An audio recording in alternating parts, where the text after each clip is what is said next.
Assalamualaikum warahmatullahi wabarakatuh. Alhamdulillahirabbil alamin.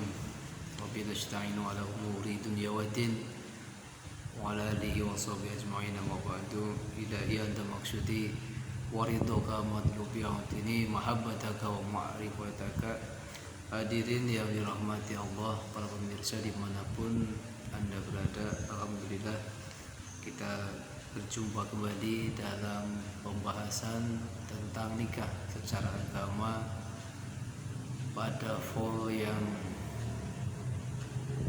ketiga ya. Pada vol yang ketiga ini akan dibahas tentang kenapa ya para ulama, para kiai, para ustadz, masyarakat biasa, bahkan para pejabat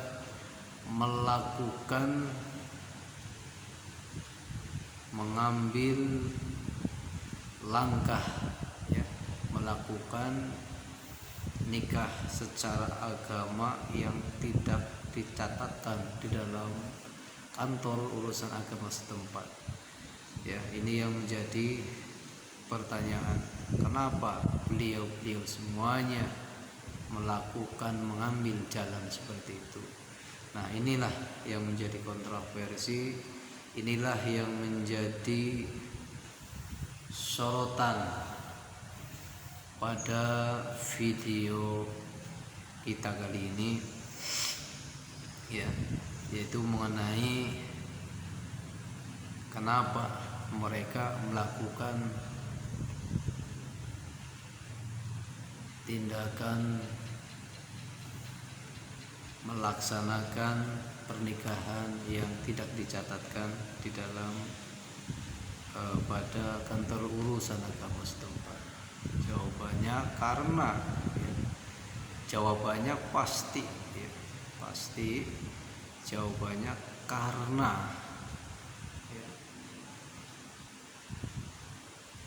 kantor urusan agama setempat tidak mau ya mencatatkan pernikahannya kalau tidak ada persetujuan dari istri pertama.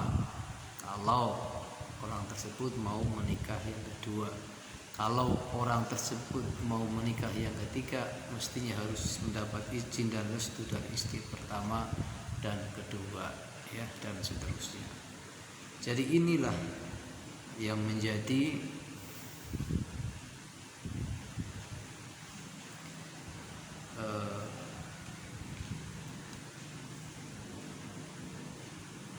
perdebatan ya, yang menjadi selalu menjadi kontroversi ya. Di sisi lain, para suami mempunyai hak ya, mempunyai hak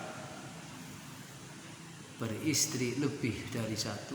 Di sisi lain, pemerintah ya itu seolah-olah mempersulit, atau pemerintah itu dalam tanda kutip menginginkan bahwa seorang laki-laki itu hanya mempunyai seorang istri saja. Dari mana taunya kalau pemerintah mengingini hal tersebut? Nah, tentu itu tercatat ya secara eksplisit di dalam kompilasi hukum Islam ataupun undang-undang perkawinan, yang di sana mensyaratkan bahwa seorang suami itu harus mendapat persetujuan atau izin terlebih dahulu kepada istrinya apabila mau menikah lagi. Nah, ini yang menjadi kontroversi. Sedangkan menurut Al-Fakir ataupun menurut orang-orang yang memahami agama, bahwa mendapat izin dari istri yang pertama, kedua dan seterusnya itu tidak ada dalilnya, baik itu di dalam Al-Quran ataupun di dalam hadis. Nah, ini terang-terangan saja, belak-belakan saja supaya tidak ada sakwa sangka ya. Jadi kembali tidak ditemukan dalilnya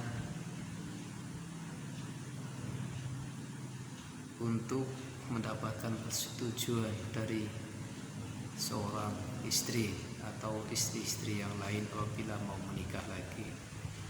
Yang ini disyaratkan oleh perintah, ya, maka selalu menjadi kontroversi. Kalaulah ini sudah ada, ya, dan ini ada dalilnya, tentunya para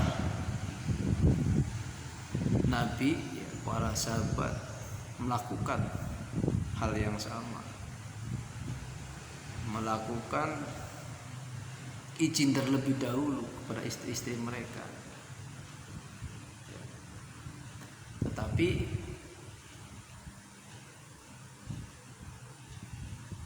keterangan riwayat secara meyakinkan bahwa mereka tidak meminta izin terlebih dahulu, ya. Kalaulah ini terjadi, maka pada awal-awal Islam yang memang sangat dibutuhkan jumlah daripada generasi muslim itu sendiri, ya, ini tentunya sangat menyulitkan. Dan kenapa Rasulullah SAW akan membanggakan dengan umatnya yang banyak nanti pada akhir zaman, ya, maka tentunya salah satunya adalah dengan perkawinan poligami yang sangat memungkinkan, ya, apalagi pada zaman awal-awal Islam jumlah itu sangat dibutuhkan, sehingga apabila seorang suami, baik itu Rasulullah secara pribadi ataupun sahabat yang lain, harus meminta izin terlebih dahulu kepada para istri-istri mereka, tentunya akan kesulitan, sangat kesulitan, karena secara naluri, secara tabiat tidak ada istri yang mau dipoligami, tidak ada istri yang mau diduakan, itu tidak ada, ya, tidak ada secara umum, itu tidak ada. Bahkan istri-istri Nabi itu bertengkar, ya, itu bertengkar, ya. Tetapi karena Nabi adalah seorang yang istimewa, adalah seorang yang sempurna, maka istri-istri itu bisa mudah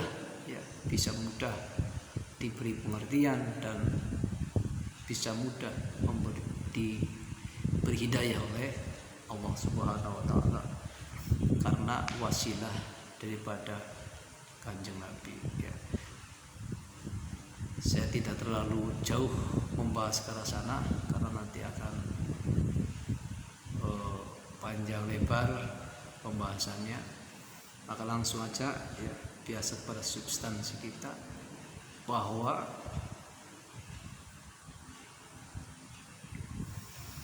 apabila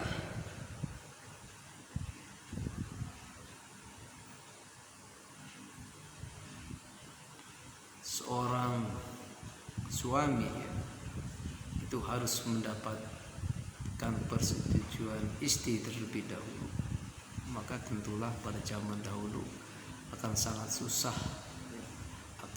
susah para sahabat, ya, para orang-orang yang soleh itu untuk mendapatkan keturunan yang banyak, untuk memperoleh atau memperistri lebih daripada satu. Itu akan sulit dan mungkin tidak terjadi, ya, mungkin, ya. Padahal beristri lebih daripada satu itu merupakan tuntunan dan merupakan perintah daripada Allah itu sendiri. Allah berfirman di dalam surat An-Nisa, ya, fankihu ma tobalakum minan nisa'i mathna wa thulatsa wa ruba'. Itu sudah tidak menjadi perdebatan lagi, dan itu sudah fix isma para ulama, ya, bahwa keabsahan dan kebolehannya seseorang beristri lebih daripada satu. Bahkan zaman dahulu sebelum Islam berkembang, orang-orang non-Islam, orang-orang jahiliyah zaman dahulu itu sudah mempunyai banyak istri, ya, sudah mempunyai banyak